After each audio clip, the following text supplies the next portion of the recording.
Good evening. आज हम अर्थशास्त्र के बारे में पढ़ेंगे कि इस विषय के अंदर कौन कौन सी बातें हैं, कहाँ तक इसका क्षेत्र है, किन किन विषयों को ये शामिल करता है। देखिए, अगर साधारण शब्दों में देखें तो अर्थशास्त्र, अर्थ का मतलब होता है धन।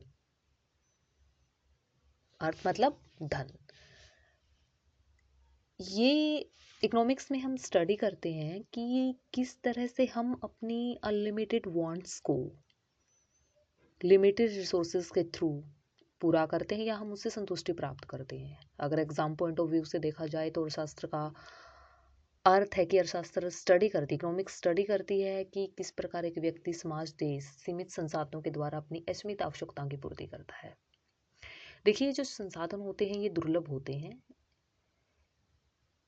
मानव की आवश्यकताएं असीमित होती हैं और कैसे इन असीमित आवश्यकताओं को मनुष्य सीमित संसाधनों से पूर्ण करता है या संतुष्ट करता है।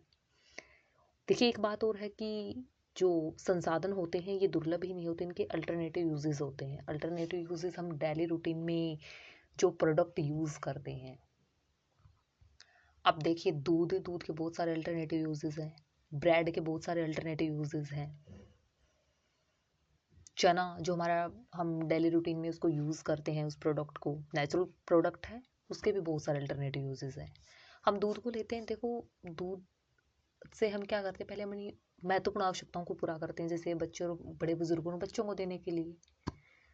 उसके बाद अगर वो बच जाता है तो उसका अन्य उपयोग होता है, जैसे दही बना लिया, आइसक्रीम बना लिया इत्यादि।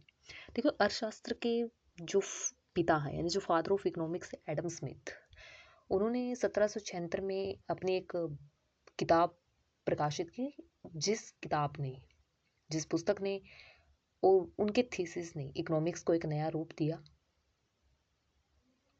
इस द वेल्थ ऑफ नेशंस, ये 1700 में प्रकाशित हुई थी। इसमें उन्होंने अर्थशास्त्र को धन का विज्ञान कहा है।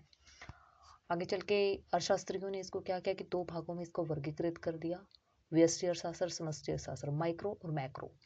माइक्रो का मतलब होता है छोटा, मैक्रो का मतलब होता है बड़ा। माइक्रो इकोनॉमिक्स में हम व्यक्तिगत स्तर की आर्थिक इकाइयों का अध्ययन करते हैं, जैसे एक उपभोक्ता, एक बाजार, एक परिवार इत्यादि। लेकिन समष्टि अर्थशास्त्र में हम संपूर्ण अर्थव्यवस्था की आर्थिक गतिविधियों का अध्ययन करते हैं, जैसे समग्र मांग, समग्र पूर्ति, राष्ट्रीय आय इत्यादि। अर्थशास्त्र के अलावा एक और वर्ड इकोनॉमिक्स में लाया करता है, इकोनॉमी। इकोनॉमी मतलब कि एक देश की आर्थिक गतिविधियों का एक केंद्र, उपभोग, अंतर संबंधित उपभोग और उत्पादन का बहुत बड़ा ग्रुप।